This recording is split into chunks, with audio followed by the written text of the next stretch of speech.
Iglesia, bendiciones, feliz mañana para todos, Dios les bendiga. Me alegra enormemente poder compartir con ustedes esta mañana, tener este tiempo de bendición, tener este tiempo de palabra. Le damos la gloria al Señor por una mañana más, un domingo más en su presencia, un domingo más de palabra, un domingo más de poder compartir, un domingo más de poder descansar en Él y poder recibir ese alimento para el espíritu que es tan necesario. Amén. Vamos inicialmente, quiero que me acompañen las personas que van a participar de la cena, las personas que están en plena comunión con el Señor, que están conscientes de este tiempo precioso que el Señor nos regala. Quiero invitarle para que usted disponga su corazón y me acompañe. Vamos a tomar el pan, vamos a tomar el vino, amén, y lo hacemos conmemorando ese momento especial a través del cual el Señor trajo descanso a sus discípulos, trajo esa conmemoración a través del cual el Señor dejó establecido que nos hacemos uno con Él, que nos hacemos uno con el pan, uno a través del pan en su cuerpo, uno a través del vino con su sangre, y que podremos nosotros siempre que estemos, dice la palabra, algunos estaban débiles, otros estaban enfermos y otros tenían su vida quizá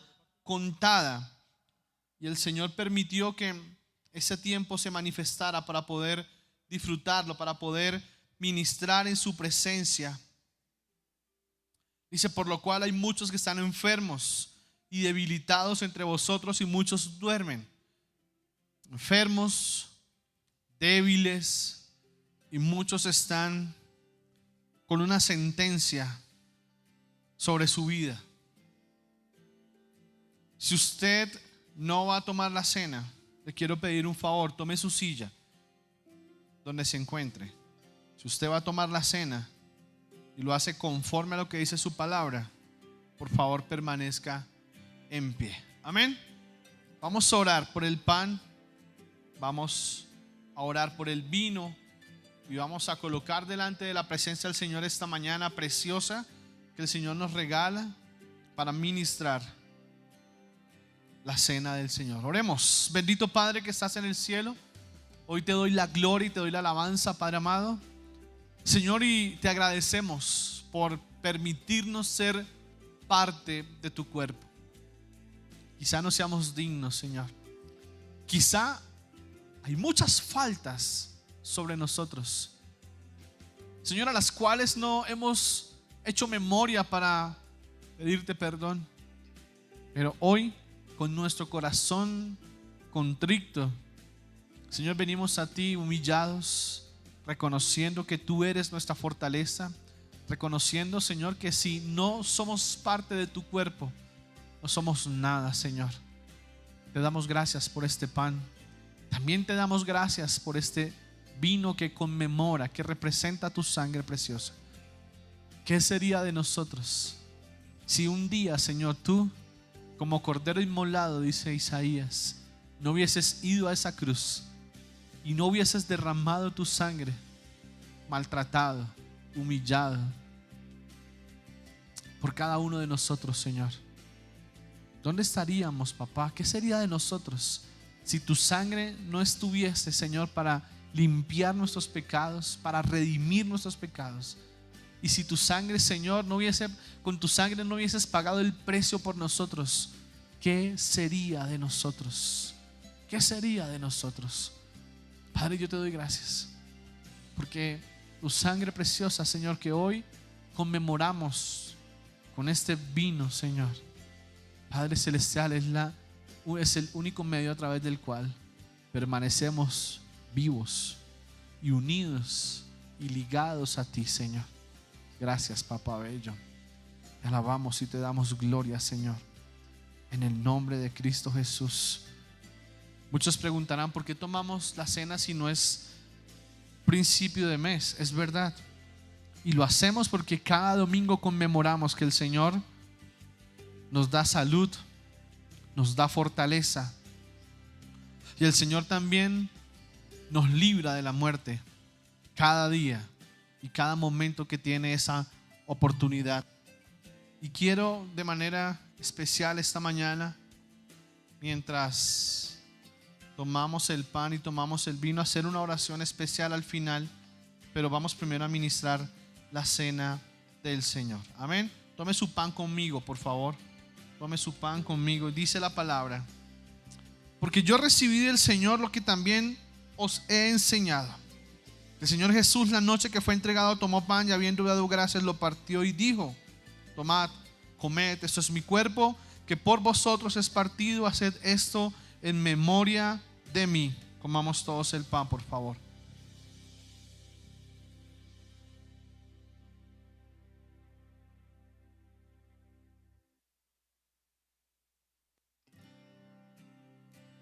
Tome el vino conmigo.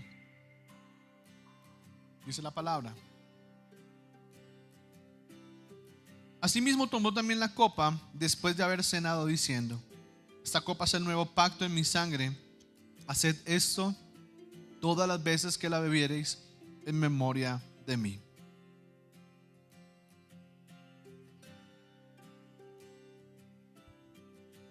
Así pues, todas las veces que comiereis este pan y bebiereis esta copa, la muerte del Señor anunciáis hasta que Él venga. Dice que cuando tomamos la cena, el Señor indignamente, por ello, dice el verso 30, capítulo 11 de 1 Corintios: por lo cual hay muchos enfermos, debilitados entre vosotros y muchos duermen. Y esta mañana quiero hacer una oración especial por dos personas que están atravesando un momento muy difícil.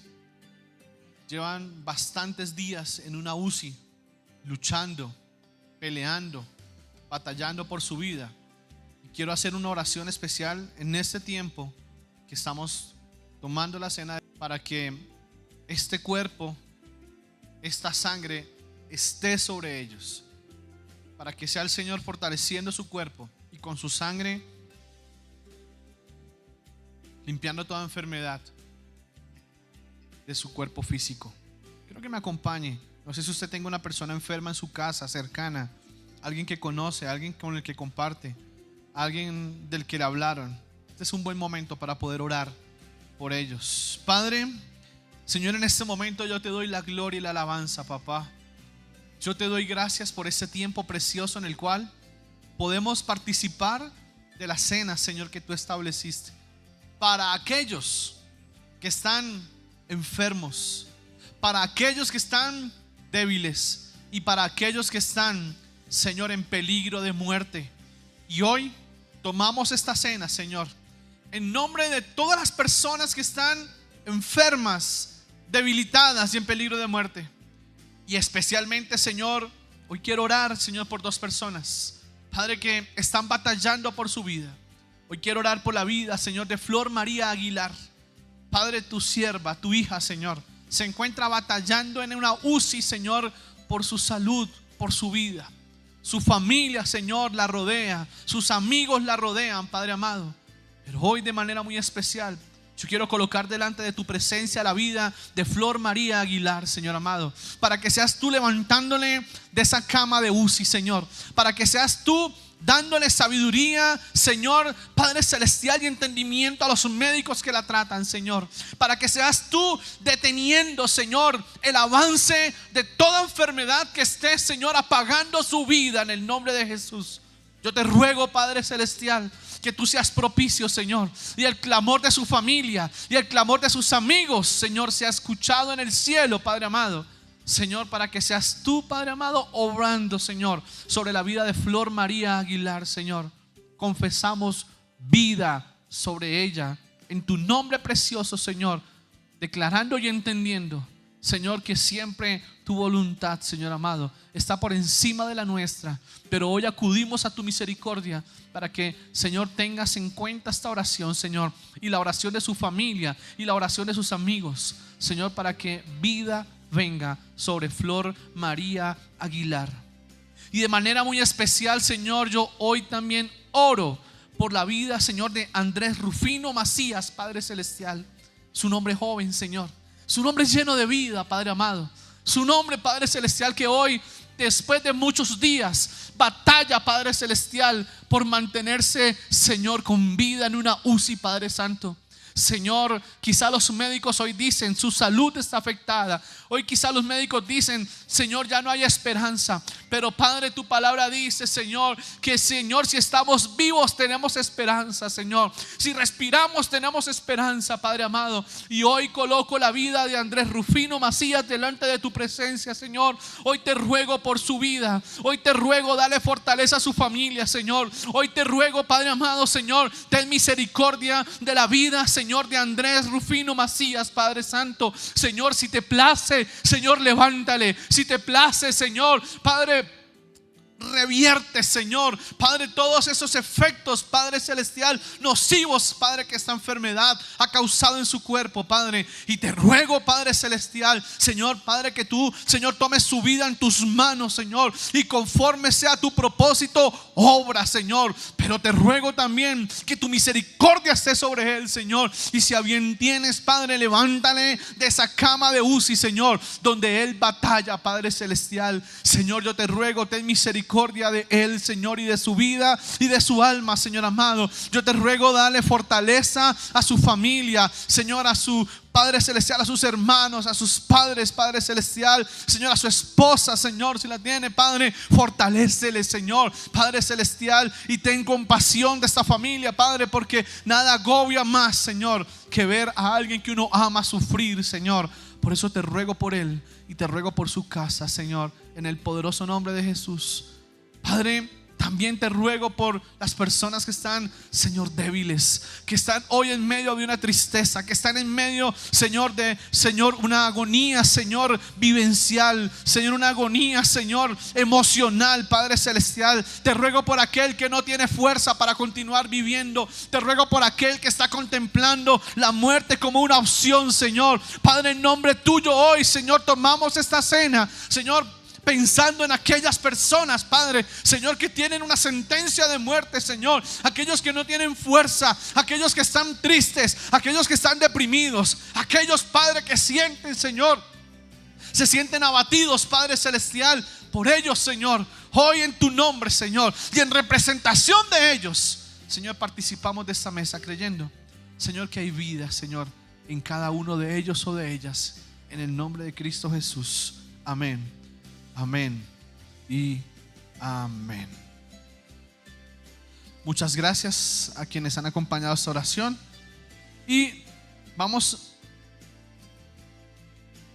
a tener un tiempo de palabra. Vamos a compartir algo de palabra. Quiero que tome su silla donde se encuentra, por favor, y me acompañe para que podamos entrar en materia y podamos compartir algo de lo que Dios quiere regalarnos en esta bella mañana, una mañana soleada. Qué rico que salió ese sol precioso después de tantos días de lluvia, después de tantos días difíciles que hemos venido pasando. Hoy tenemos la oportunidad de tener un día soleado. Voy a pedir un favor, perdóname un segundo.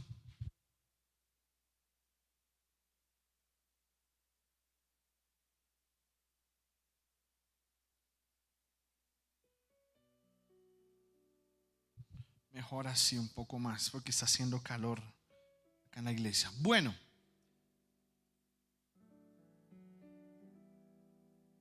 he titulado esta palabra: no te desesperes. Tenía otro título, pero lo ajusté ahorita antes de la predica. Y yo sé, y lo decía el pastor Fabián ahorita, hace unos momentos, mientras nos acompañaba en ese tiempo de alabanza, y es que no han sido días fáciles, que han sido días difíciles, que han sido días críticos quizás, que han sido días en los cuales muchos hemos perdido la esperanza. Y quiero hacer una acotación, porque no puedo quedarme en silencio con esto que le voy a compartir. Para muchos, hoy la solución es la rebelión. Muchos hoy toman vocería, queriendo rebelarse en contra de la democracia y de lo establecido. Hemos estado orando, como dice 1 Timoteo capítulo 2, donde Pablo le habla a Timoteo y a través de Timoteo le habla a la iglesia de Éfeso y le dice: oren por sus gobernantes, rueguen por ellos. Pero hoy la opción ha sido otra. Hoy la opción ha sido rebelarse. Hoy la opción ha sido crear caos. Hoy la opción ha sido formar un ejército de inconformes para salir a manifestarse, amparados en un derecho constitucional, democrático. Pero yo siempre he entendido algo, y lo aprendí de Jesús: jamás mi derecho está por encima del derecho de otro. Y aunque haya mucha inconformidad, y aunque haya mucho desazón por cómo se están viviendo las cosas, jamás Jesús llamó a una rebelión. Pueblo a rebelarse ante el César. Nunca. Aunque lo convidaron, aunque se lo propusieron, jamás Jesús fue instrumento para dividir. Jamás Jesús fue para debatir con violencia, para debatir causando traumatismo a la nación. Nunca lo hizo. Siempre Jesús con palabra, siempre Jesús con ejemplo de vida, logró transformar no solamente un país, sino que transformó generaciones tras generaciones hasta el día de hoy. ¿Quién instó a la rebelión en su tiempo? Barrabás. Barrabás instó a la rebelión. Barrabás instó al pueblo a levantarse en armas en contra del Imperio Romano. Barrabás y a destruir lo que estaba gobernado por el Imperio Romano. Aún los discípulos de Jesús dudaron de, con responsabilidad, corresponder los deberes que tenían en ese tiempo impuestos por el Imperio Romano. Cuando vinieron a hacer el cobro de impuestos, los discípulos le dijeron a Jesús: ¿qué hacemos, Jesús? ¿Pagamos o no pagamos? Queriendo establecido como ley en ese momento. Y Jesús sabiamente dijo: al César lo que es del César y a Dios lo que es de Dios. Jesús nunca quebrantó el orden democrático de la nación. Jesús alteró el mundo espiritual para que a través de la alteración y a través de poder transformar el mundo espiritual, poder transformar el mundo natural. Y no al pueblo a rebelarse, ni a salir, ni maltratar el tiempo, ni maltratar el pueblo con vandalismo y con protestas. Nunca. ¿Cómo fue o cómo podemos nosotros hoy transformarlo? Salmo capítulo 3 verso 4 dice: con mi voz clamé al Señor y Él me respondió desde su santo monte. Hoy queremos salir a lograr con hechos lo que nunca hemos pedido y nunca hemos obrado de rodillas.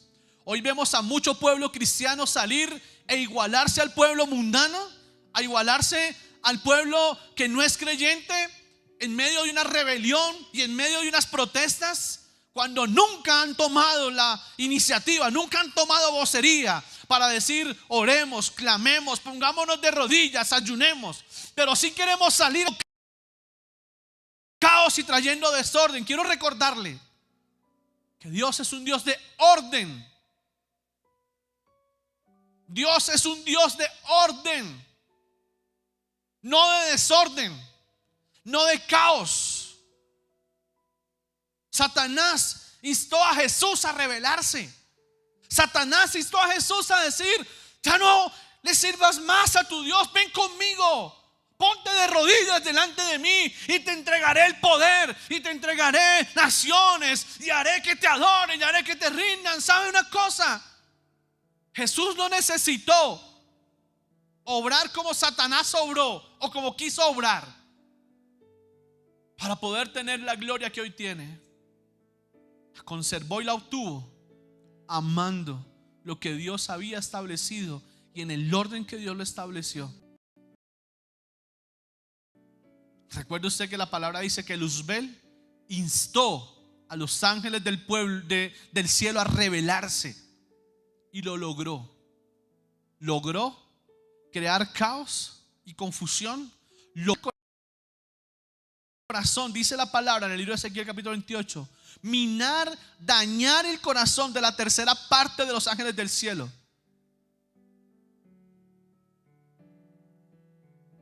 Y todos creyeron que siendo mayoría iban a cambiar el cielo. Ya iba a ser otro orden, ya iba a ser otra situación. Y lo que vino para ellos fue peor. Porque el Señor jamás compartirá la rebelión, el desorden y mucho menos la anarquía. Y hoy muchos están instando a la anarquía, a rebelarnos, a desconocer un gobierno democráticamente establecido, bien o mal. Eso no nos corresponde juzgarlo a nosotros.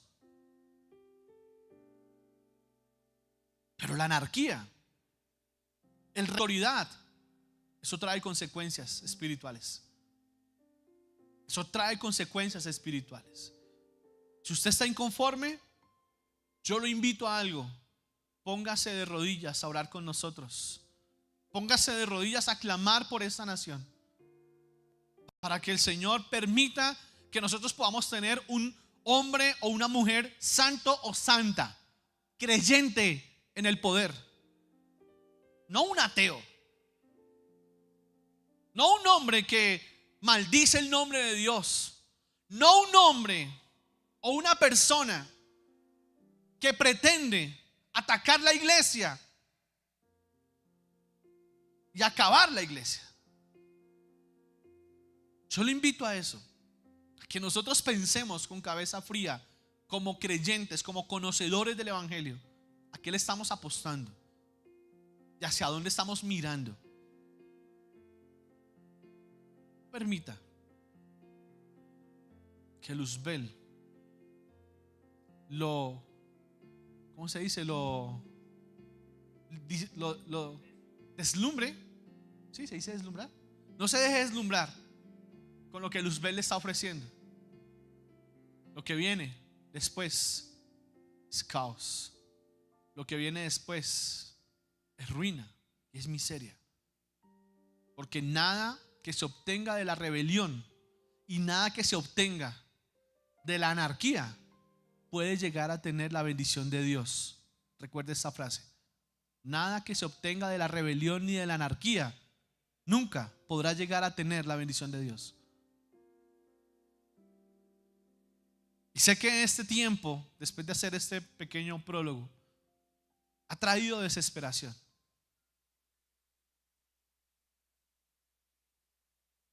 Con mi esposa hemos derramado lágrimas viendo la situación que se está viviendo y viendo cómo el esfuerzo de muchos años de miles y miles de personas se está viniendo al traste por la situación que se está viviendo. Pandemia, protestas,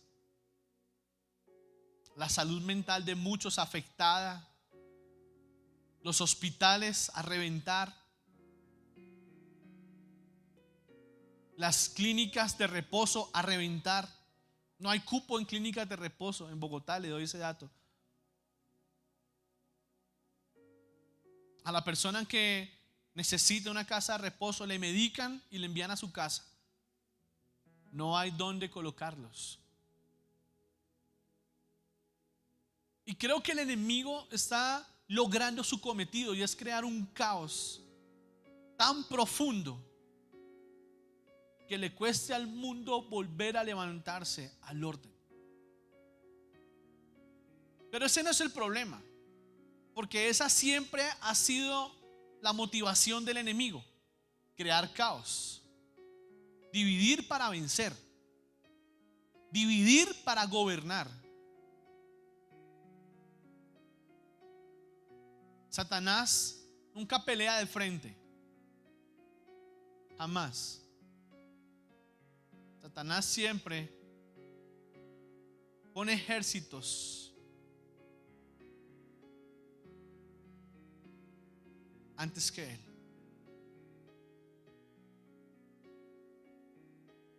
Y esto me hace recordar una palabra que un hombre que todos conocemos en la Biblia, con mucha riqueza,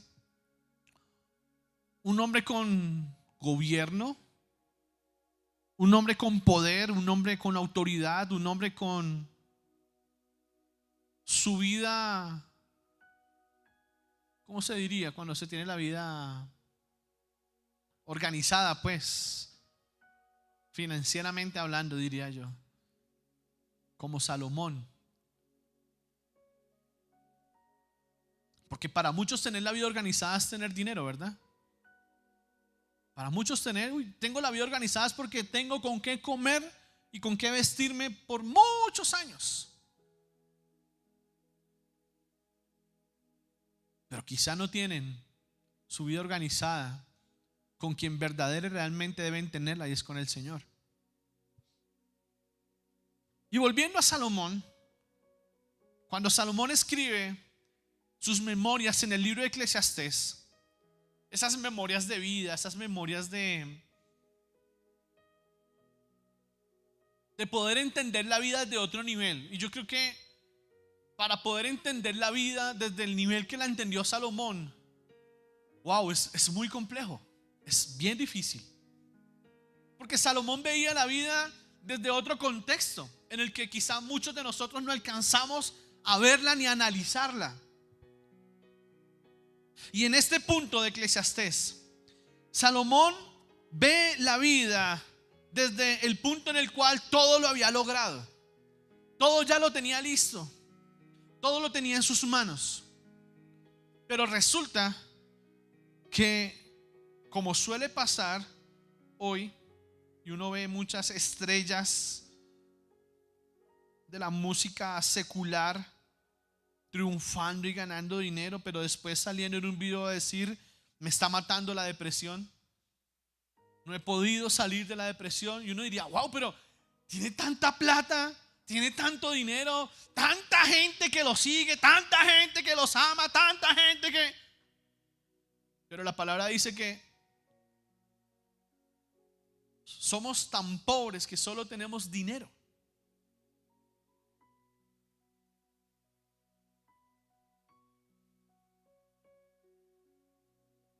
Y Salomón empieza a desesperarse. Salomón empieza a sentirse angustiado. Yo diría: eso no me cabe en la cabeza, hermano. ¿Cómo, teniendo la vida, abro comillas, arreglada, Salomón empieza a sentirse desesperado? Y esa es la palabra que vamos a usar hoy en este sermón: la desesperación. La desesperación causa estragos en la vida de las personas. Cuando una persona se desespera, cuando una persona pierde la paz, cuando una persona pierde su norte, empieza a tomar malas decisiones, empieza a afectar su círculo cercano y empieza a afectar su presente y su futuro. Empieza a buscar consejo donde no tiene que buscarlo. Y lo peor de todo, empieza a tomar distancia de Dios. La persona, en medio de una desesperación, lo primero que piensa es que Dios no es necesario, porque Después de seguir a Dios por tanto tiempo, ¿cómo es posible que hoy esté desesperado, desesperada, sabiendo que soy hijo o hija de Dios? Eso no le cabe en la cabeza. Y por eso quise tomar este pasaje como referencia, porque ¿quién más que Salomón para poder decir que fue escogido por el Señor? ¿Quién más que Salomón para poder hacernos entender que aún siendo escogidos por el Señor, la palabra claramente dice, cuando Jesús le hablaba a sus discípulos, en el mundo van a tener aflicción, en el mundo se van a poder desesperar, en el mundo van a tomar malas decisiones, en el mundo se van a sentir tristes, en el mundo se van a sentir solos, en el mundo se van a sentir afligidos, en el mundo van a pasar muchas cosas, pero tengan paz. No pierdan la mirada, no se desenfoquen, no se desconcentren. Tened paz, yo he vencido al mundo. Y para muchos eso es una frase cliché. Ay, sí, ya sé que Jesús venció al mundo, pero mire mi situación. Entonces, ¿qué tiene que pasar? Entonces el Señor tiene que volverse muchas veces el Dios, el papá caprichoso, que tiene que cumplir todas tus peticiones, que tiene que cumplir todos tus anhelos, porque si no, no es buen Dios.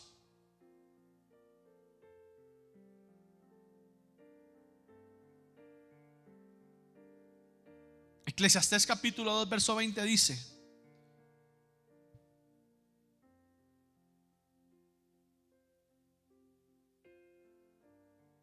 volvió por tanto, en el nombre del Padre, del Hijo y del Espíritu Santo, volvió por tanto.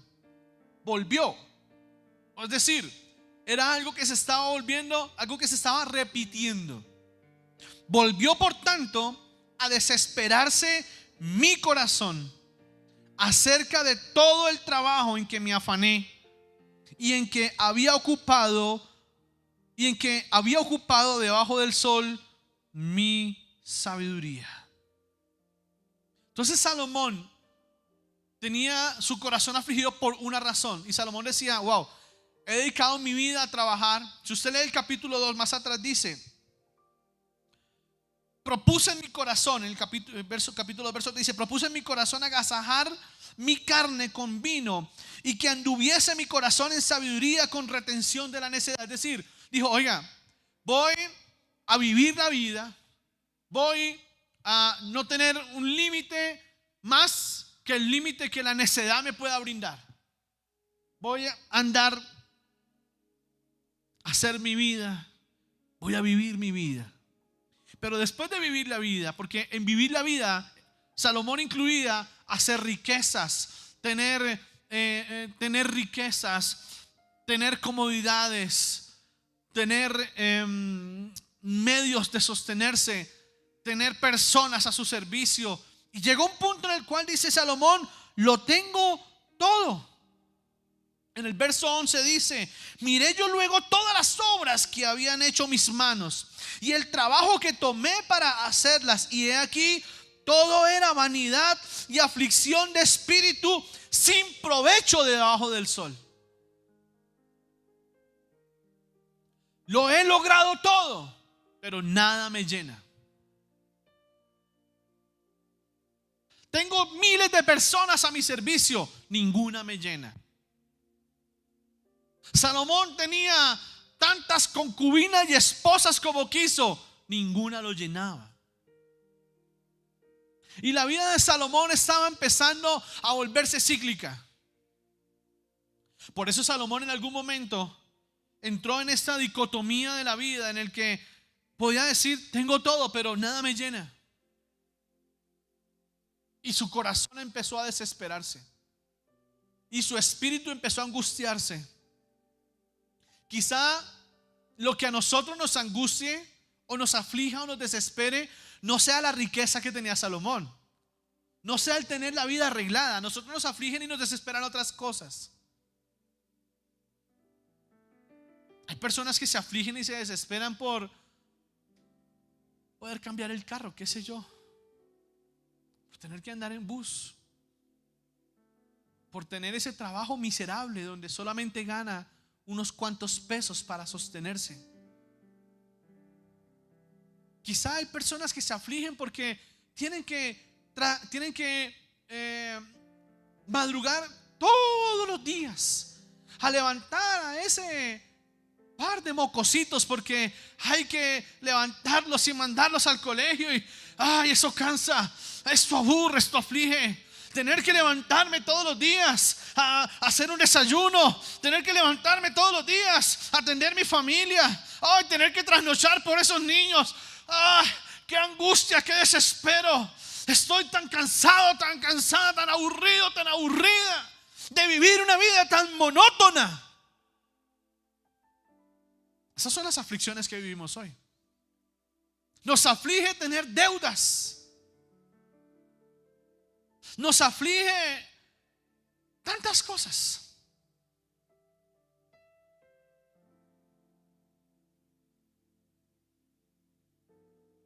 En otra versión, en la NTV, el mismo versículo de Eclesiastés capítulo 2 dice: así que, desilusionado, me di por vencido y cuestioné el valor de todo mi duro trabajo en este mundo.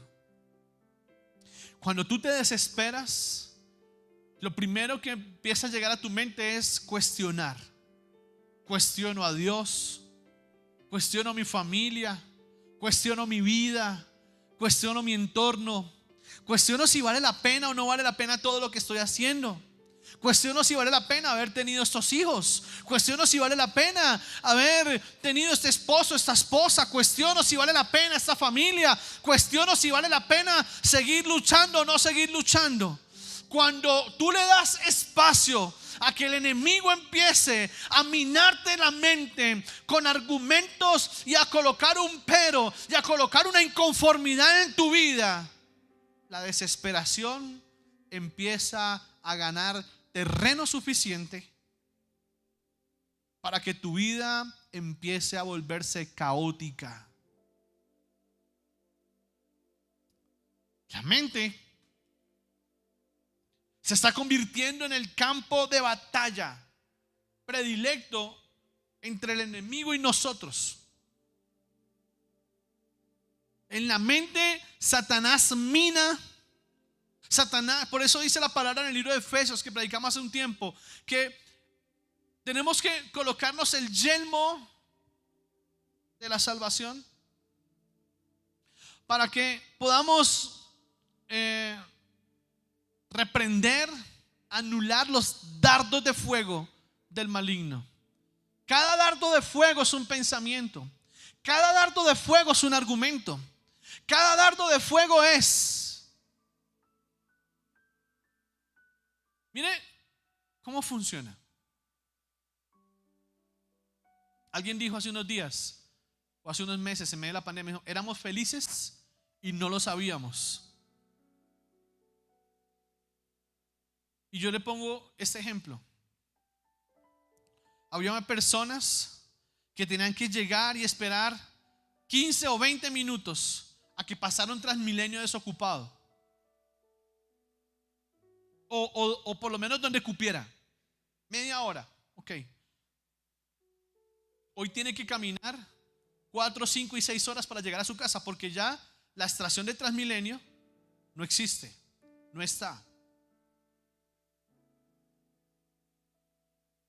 Porque algunos inconformes creen que destruir es la manera de hacerse sentir. Creando caos es la manera de hacer sentir su inconformidad. Qué mal es, qué mal están. Esa no es la manera jamás. Y siempre el enemigo va a minar nuestros pensamientos. Entonces usted escucha noticias y escucha una cosa, escucha la otra, que está mal, que aquí, que allá, que no sé qué, que esto es lo uno. Y uno dice, wow, pero sí, realmente estamos tan mal. Y el enemigo empieza a lograr su cometido, y es desesperar al pueblo, desesperar a las personas. Y hay muchos hoy diciendo, ayer escuché a uno diciendo, quiero pedirle perdón a esta generación porque les hemos dejado un mundo desdichado. ¿Cuál es la desdicha? ¿Desdichados en qué?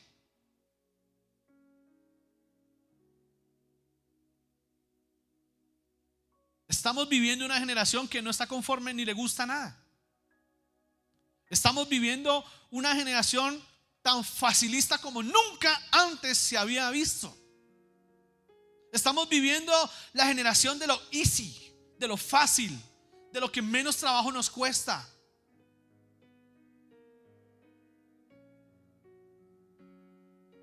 Estamos viviendo la generación de los ni se casan ni se van.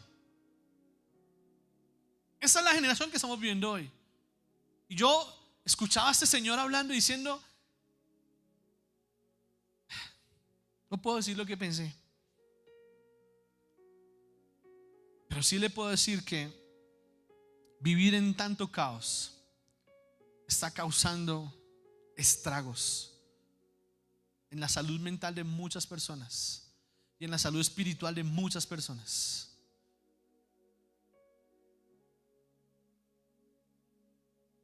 Dominar nuestros pensamientos, dominar nuestras emociones, dominar nuestros afanes, se está convirtiendo en algo inmanejable. Y eso verdaderamente me preocupa.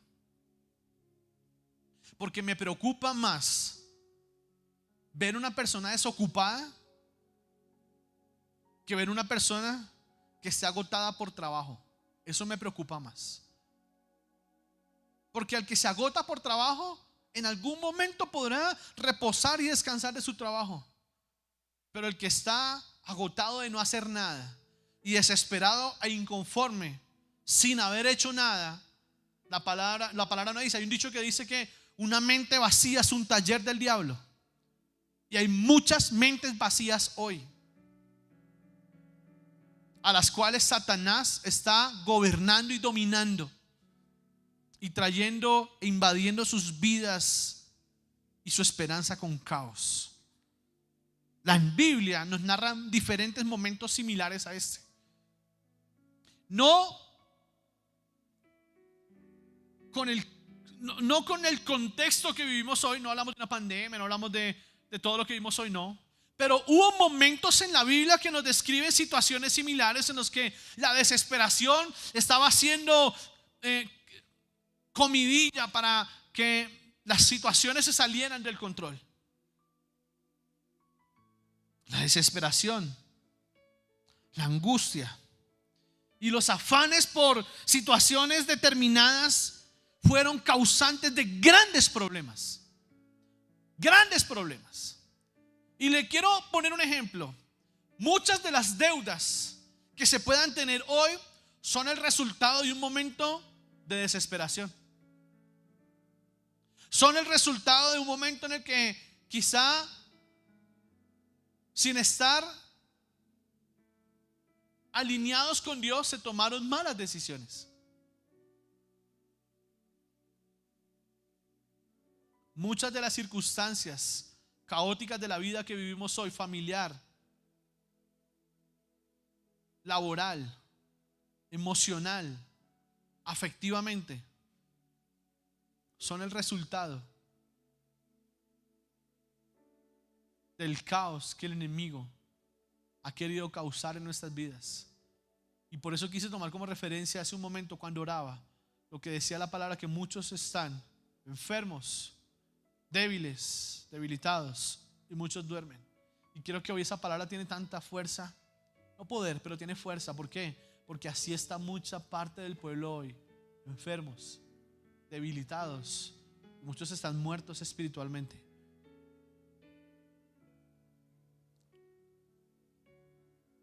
Hay momentos de angustia en los que las cosas se salen del control. Y quiero dejarle 3 puntos claros hoy.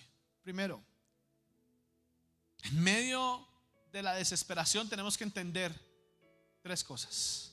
Primero, cuando somos débiles, Dios es fuerte. Cuando usted se sienta débil, entienda que Dios se manifiesta en su debilidad y en la mía. Que cuando usted y yo somos débiles, que cuando usted y yo no tenemos esperanza, Dios se manifiesta en medio de ese desierto. Esa es su tarea, ese es el propósito y esa es la promesa. Cuando Naamán fue diagnosticado, cuando Naamán vio su cuerpo lleno de lepra, lo primero que Naamán dijo es: me voy a morir y no tengo forma de solucionar esta enfermedad. Naamán tenía riqueza, Naamán tenía poder y no había nada que hacer para su enfermedad. Y creo que esta pandemia nos ha enseñado exactamente eso. Escuché una frase que escribió en un muro la hija del dueño de Banco Santander. Y esta muchacha decía: nunca nos faltó nada, siempre lo tuvimos todo, más cómodos no pudimos estar, pero hoy el artífice de esta riqueza, mi padre, con toda su riqueza, no puede comprar el oxígeno que le falta para llenar sus pulmones. Y nada de la riqueza que tenemos puede hacer algo para evitar que él esté solo y ahogándose en un cuarto de un hospital. Qué tremendo.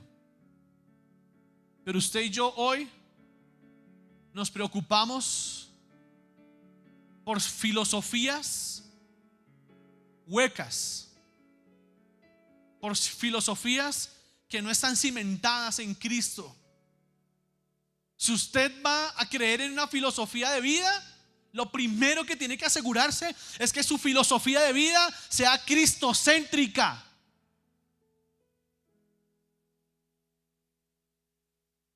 Que usted tenga el conocimiento suficiente para poder sentirse inconforme con conocimiento de la causa.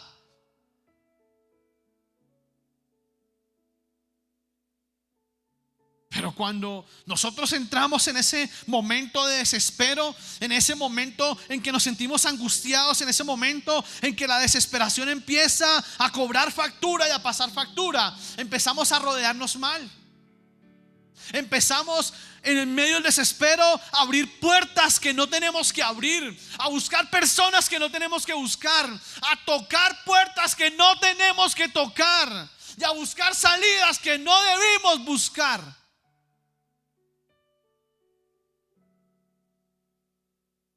Cuando yo soy débil, tengo que entender. Cuando yo no puedo obrar, tengo que entender que hay uno que es más fuerte que yo y que hay uno que sí puede obrar donde yo no puedo. Y Naamán tuvo que entenderlo, en contra de su voluntad, en contra de su orgullo, en contra de su creencia, en contra de su filosofía. Alguien le dijo: ¿sabes una cosa, Naamán? El único que puede sanarte es Dios. Busca al profeta. Ve y habla al profeta. Y Naamán dijo: ¿cuál profeta? ¿De cuál Dios? Así hay muchos hablando hoy. ¿Cuál Dios? Es que si Dios existiera, no habría tanta iniquidad. Es que si Dios existiera, no habría tanta pobreza. Es que si Dios.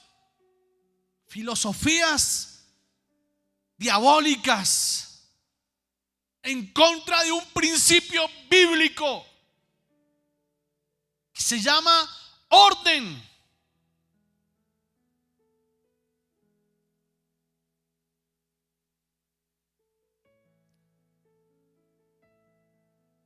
Hay personas como Naamán hoy, viviendo con una carcasa, no sé cómo vas a poner un sinónimo de carcasa, una coraza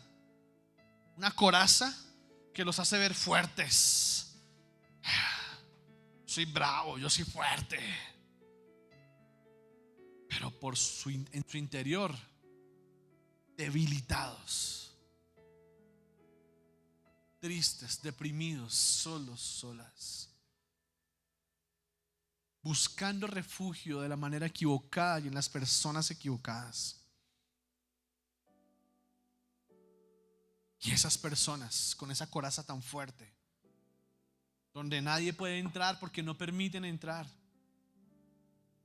donde no permiten que nadie opine, donde no permiten que nadie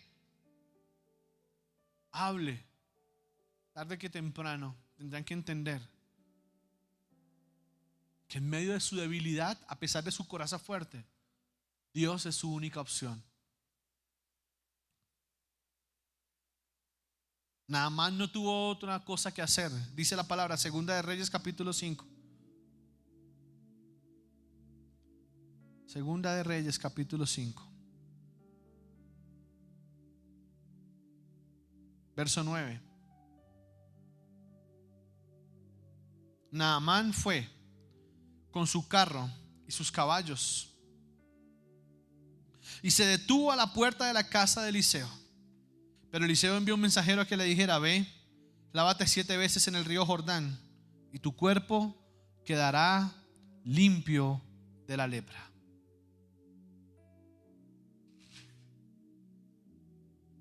Yo no sé si lo que le dio mal genio a Naamán fue, más mal genio fue, o más indignación es tener que ir a buscar de Dios, o tener que haber llegado a buscar de Dios y que a quien vino a buscar no saliera a atenderle porque él pensaba que tenía que atenderle el profeta, sino que el profeta mandó un mensajero. Lo cierto fue que no le quedaba otra salida que obedecer lo que Dios estaba hablando e ir a sumergirse al río, que para él era un río sucio, cochino. Era un río para gente pobre. Era un río para gente indigna. Pero tuvo que hacerlo. Tuvo que tuvo que entender que en medio de su debilidad Dios es más fuerte. Que en medio del caos Dios trae orden. Que en medio de la anarquía Dios tiene jerarquías. Yo se lo explicaba hace un tiempo. Las jerarquías son bíblicas. El Señor siempre estableció jerarquías, personas para dirigir, personas en autoridad, personas a las cuales se les delegaba la responsabilidad del manejo del pueblo. Muchos lo hicieron mal, muchos fueron perversos, muchos otros lo hicieron bien, muchos otros fueron de tanta bendición. Pero ese es el orden. Todo cuerpo necesita una cabeza. Pero cuando la cabeza no funciona, o cuando la cabeza está mal dirigida, ese cuerpo no va a funcionar. Ahora, Naamán fue sano después de que permitió que Dios influenciara su situación. Cuando Naamán aceptó que en su debilidad no podía hacer nada y que Dios tenía que obrar, Dios obró. Y hay un pasaje en la Biblia en el que Pablo, que es el polo opuesto de Naamán, Naamán no creía y le tocó creer a la fuerza. Pero Pablo, siendo apóstol, vivía también su propio calvario. Ya conmigo, 2 Corintios capítulo 12, verso 7. 2 Corintios capítulo 12, verso 7. Se lo voy a leer en PDT. No quiero que su opinión sobre mí se vea influenciada por las extraordinarias revelaciones que recibí del Señor. Por eso el Señor me dio una dolencia. Por eso el Señor puso en mí una enfermedad. Es lo que decía Pablo. Un mensajero de Satanás, enviado para torturarme, para que no me vuelva demasiado orgulloso. Verso 8. Le he rogado ya 3 veces al Señor que me quite esa dolencia. Pero el Señor me dijo, por eso me gustó esta versión, pero el Señor me dijo, 2 puntos: mi bondad es todo lo que necesitas, porque cuando tú eres débil, mi poder se hace más fuerte. Aleluya. Cuando tú eres débil, el poder del Señor es más fuerte que tu debilidad y la mía. Cuando tú ya no tienes fuerza, la fuerza del Señor es suficiente para levantarte y ponerte donde tú quieres y necesitas estar. Lo único que hay que entender es que se hace en el orden de Dios, en el tiempo de Dios y a la forma de Dios. No es con tu dinero, no es con tu riqueza, no es con tu inteligencia, no es con tu filosofía. No. Es con el entendimiento que Dios entrega y que Dios da. Lo segundo que quiero que usted entienda en medio de la desesperación, es que en la hora más oscura, Dios siempre hará brillar su resplandor. Por difícil que usted la esté viendo hoy, por oscuro que usted tenga su panorama hacia el futuro, Dios siempre hará brillar tu futuro con su resplandor. Por difícil, caótica que sea la noche, yo no sé si usted lo ha notado en este tiempo, que han estado vandalizando y protestando. Noches caóticas, noches interminables que finalmente tienen un amanecer. Noches a las cuales se les acaba su hora. Oscuridad que tendrá su límite. Porque sobre todo lo que respire, el Señor hará resplandecer su rostro.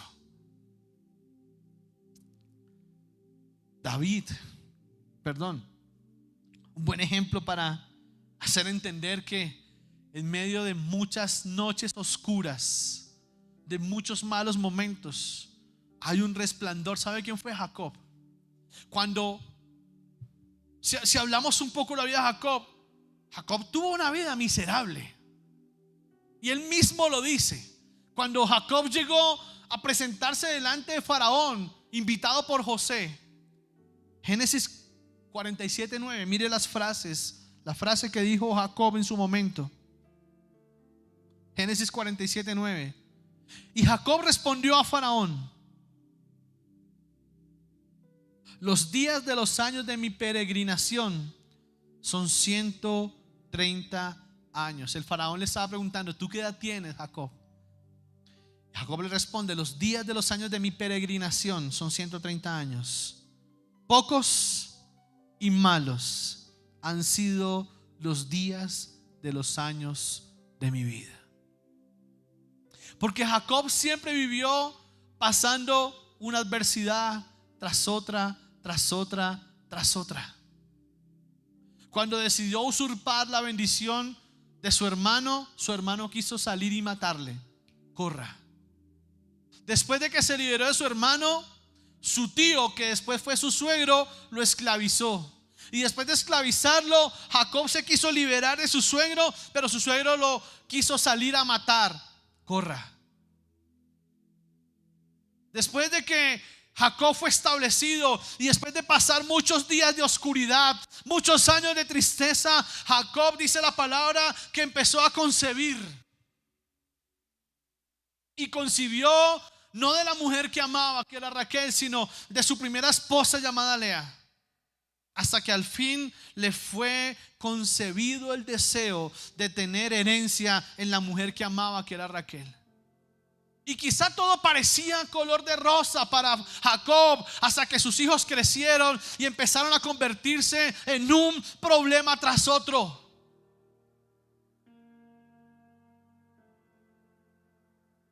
Luego pierde a su hijo José. Y fueron años de tristeza. Y fueron años de dolor. Hasta que la misericordia del Señor le permitió recordar un momento en el cual Dios había tenido un encuentro con Jacob. Génesis capítulo 35. Si quiere, léalo conmigo. Génesis capítulo 35.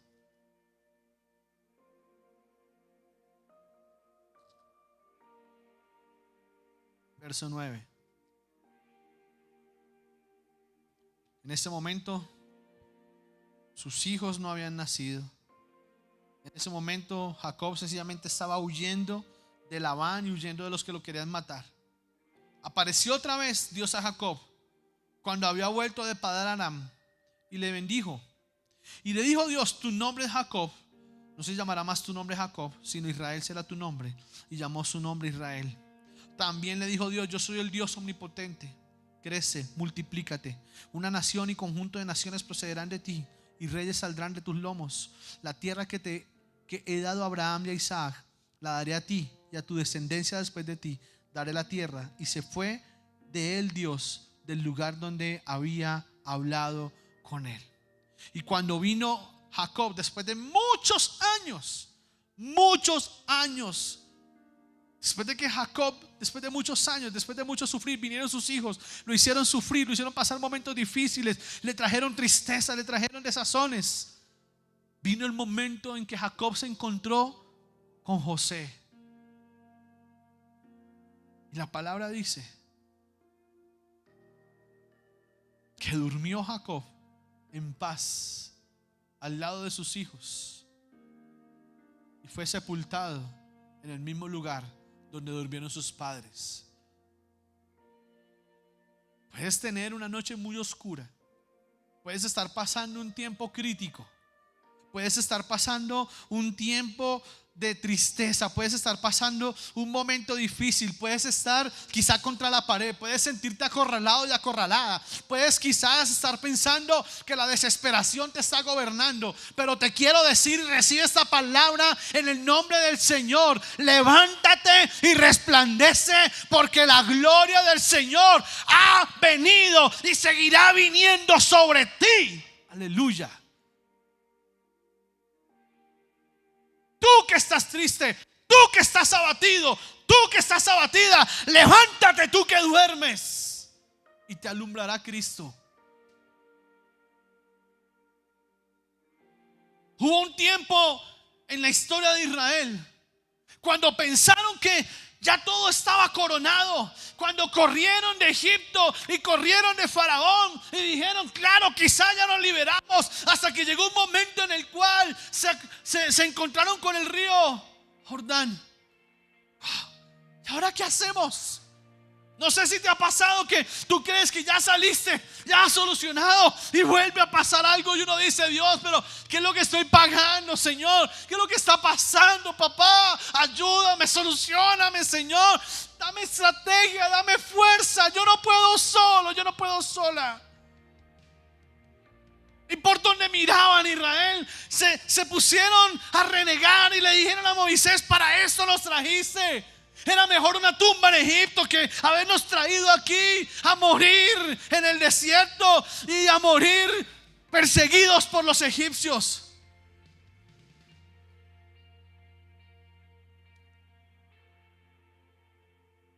Hubo un momento en el cual dice la palabra: y cuando Faraón se hubo acercado, los hijos de Israel alzaron sus ojos, y he aquí que los egipcios venían tras ellos. Por lo que los hijos de Israel temieron en gran manera. Y solo quedó una opción. Dice al final: y clamaron a Jehová. Si tu noche es oscura, si la respuesta no llega, si la situación se salió de tus manos, clama al Señor. Clama. Revelarte a Dios no te soluciona un problema. Revelarte al Señor no te va a traer respuestas. Clama, clama, ora, ponte de rodillas, dile: Señor, yo no puedo más con esta oscuridad. No veo claro nada, Señor. No tengo respuesta en esto, no tengo respuesta en lo otro, Señor. Yo te ruego, papá, haz algo. Y el Señor hizo. Cuando ellos clamaron, dice la palabra que el Señor le habló a Moisés y le dijo: levanta tu vara y ordena al mar. Perdón, era el río Jordán, era el mar rojo. El mar rojo, corrijo, discúlpeme, era el mar rojo. Y Moisés le dijo, y el Señor le dijo a Moisés: alza tu vara y ordena al mar que se abra en dos. Y lo imposible pasó. Quizá tú dices: me doy, me rindo, hasta aquí voy. Y hoy Dios te dice: todavía no he hecho el milagro. Falta que veas el milagro. Déjame hacer el milagro antes de rendirte. Ellos clamaron y el Señor respondió, y lo que parecía oscuro fue totalmente claro. Y tercero, Cuando llega la desesperación tenemos que entender que en el hoyo de la desesperación, en ese hueco donde muchas veces quedamos sumergidos, desesperados, agobiados, abatidos, Él, Dios Padre Todopoderoso, es nuestra tierra firme. David, en medio de una de sus muchas angustias, escribió el Salmo 40 diciendo, verso 1: pacientemente esperé a Jehová y se inclinó a mí y oyó mi clamor y me hizo sacar del pozo de la desesperación y del lodo cenagoso. Puso mis pies sobre peña y enderezó mis pasos. Te lo quiero resumir de la siguiente manera: cuando estés en medio de la desesperación, cuando estés en medio de esa situación tan difícil que puedas atravesar, la palabra dice: pacientemente esperé al Señor y se inclinó a mí y oyó mi clamor. Se lo quiero colocar al revés. David empezó a clamar, empezó a orar, y con mucha paciencia, porque dice pacientemente, eso quiere decir después de una larga espera, el Señor se inclinó a mí y respondió mi oración. Aleluya. ¿Dónde estaba David mientras clamaba, mientras esperaba, mientras tenía paciencia, mientras esperaba la respuesta? Dice la palabra que David estaba en el pozo de la desesperación, en el lodo cenagoso, donde no tenía firmeza, donde no tenía nada seguro, donde todos eran sus enemigos, donde no podía confiar en nadie, donde no podía salir de su palacio, donde no tenía conquistas, donde todo era oscuro, donde todos se habían convertido en sus enemigos. Esa era la realidad de David, donde pocos podían ser fieles con él, donde nadie podía salir a respaldarlo, donde David entendió que solamente la mano del Señor podía sacarlo de ese pozo, de ese hueco llamado tristeza, depresión, desesperación, quiebra, agonía. De ese lodo, de ese hoyo, el único que extendió la mano para sacarlo fue el Señor. Después de clamar y esperar con paciencia, dice la palabra que el Señor sacó a David de ese hoyo donde se encontraba desesperado. Ese hoyo es una metáfora para decir: oiga, estoy como en un hueco donde no tengo salida. Pero después de que el Señor entendió, escuchó, inclinó su oído y escuchó la oración, dice que, estoy diciendo, cuando en el hoyo de la desesperación, el Señor es nuestra tierra firme, ¿verdad? Mire lo que dice la palabra: pues puso mis pies sobre peña y enderezó mis pasos. Eso quiere decir algo.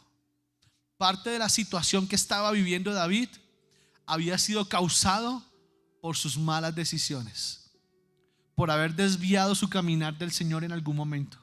El Señor, ¿qué tuvo que hacer? Hacerlo esperar para que entendiera las consecuencias de sus malas decisiones. Pero al final escuchó, lo sacó, lo puso sobre la peña, lo puso en tierra firme, lo afirmó, le hizo entender el propósito, y dice la palabra: enderezó su caminar. Es decir, que todo ese proceso que vivió David en medio de esa desesperación tenía un propósito: enderezar las decisiones y el caminar de David. Quiero que entiendas eso hoy. Pastor, eso es tan difícil. No te puedo decir. Quizás yo no estoy viviendo lo que tú vives, pero sí te puedo decir, desde lo que yo he vivido, que el Señor afirma nuestros pasos. El Señor es nuestra tierra firme. Sí te puedo decir que el Señor hace brillar su resplandor en la hora más oscura. Y también te puedo decir que el Señor es nuestra fortaleza cuando más débiles somos.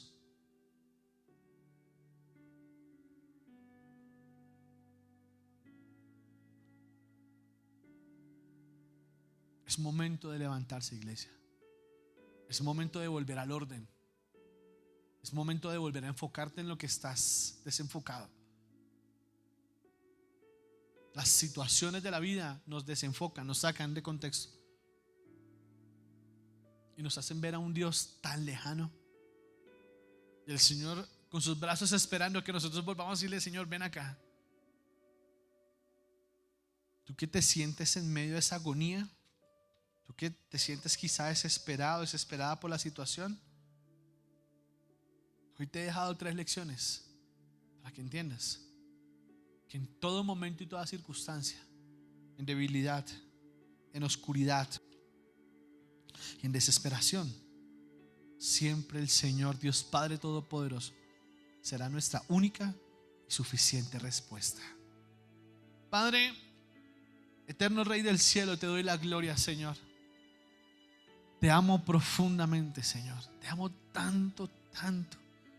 Señor, perdóname si en algún momento me he desconectado de ti, Señor. Perdóname si en algún momento, Señor, mis oídos se han cerrado, Señor, a tu respuesta. Perdóname si en algún momento, Señor, Padre, no he sido consecuente, Señor. Perdóname si en algún momento no he sido responsable. Perdóname si en algún momento, Señor, Padre, quizás, Padre Celestial, no hemos entendido el propósito, Señor. Perdóname si en algún momento, Rey del cielo, Señor, Padre, hemos hecho caso omiso a tu instrucción. Padre, y quizá hoy estamos pagando consecuencias, desesperados, sin dormir, agobiados, quizá algunos medicados, Señor, otros abatidos, otros viendo una noche oscura, Señor.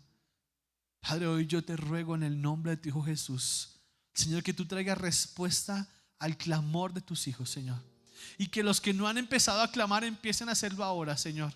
Así como David lo hizo, clamó, oró y pacientemente esperó que tú le respondieras, Señor. ¿Cuánto trabajo nos cuesta ser pacientes? ¿Cuánto trabajo nos cuesta entender que nuestra vida es un proceso continuo a través del cual, Señor, tú vas moldeando tu voluntad buena, agradable y perfecta, Señor, sobre nuestra voluntad? Padre, yo hoy te ruego, papá, por nada del mundo permitas que nos alejemos. Por nada del mundo permitas que estemos lejos, Señor, de ti. Señor, no permitas que la desesperación, Señor, pase su cuenta de cobro tan costosa. No permitas, Padre Celestial, Señor, que la desesperación nos lleve a la soledad, Señor, y nos lleve, Padre, Señor, a tomar decisiones equívocas. Padre, en el nombre de Cristo Jesús te ruego por esta iglesia, Señor. Te ruego por tus hijos, te ruego por tus hijas, Señor. Te ruego, Señor, Padre, por sus economías. Te ruego, Padre, por sus decisiones. Te ruego, Padre, por sus entornos, Señor. Padre, quizás, Señor, hoy la consecuencia, Señor, Padre, de esa ruina, Señor, de ese momento difícil, Padre, ha sido la desobediencia, Señor. Ha sido la rebeldía. Ha sido, Señor, querer vivir en la anarquía, Padre. Señor, te ruego, perdona tu pueblo, Señor. Padre, que, Señor, ha sido destruido por falta de conocimiento. Te ruego que tu misericordia venga sobre nosotros. Te ruego, Señor, que tu misericordia nos acompañe. Te ruego que tu misericordia se levante, Señor, y que tu Espíritu Santo, Señor, obre, Padre, de tal manera, Señor, Padre, que seas tú trayendo respuestas como se las trajiste a Naamán, como se las trajiste al pueblo de Israel, Señor. Respuestas como se la diste a David, Señor. Respuestas, Padre Celestial, como se la diste a Pablo, Señor. Mi bondad es suficiente para ti. Tú solamente fortalécete en mí, porque yo me fortaleceré en tu debilidad. Padre, Señor, sé que esto es respuesta para muchos. Sé que esto es respuesta para muchos, Señor. Y tú obrarás y tú harás, Señor amado, Padre, que esa noche oscura tenga un final, Señor. Tú harás que esa noche oscura tenga un amanecer, Señor. Un resplandor de tu luz, en el poderoso nombre de Cristo Jesús. Señor, en medio de la agonía, Padre, llegará tu respuesta. En medio, Señor, del desespero, Señor, llegará una solución. En el nombre de Jesús. Yo creo, Señor, y lo hablo proféticamente, Señor. Padre, que en medio, Señor, del desconsuelo de muchos, Padre, tú traerás orden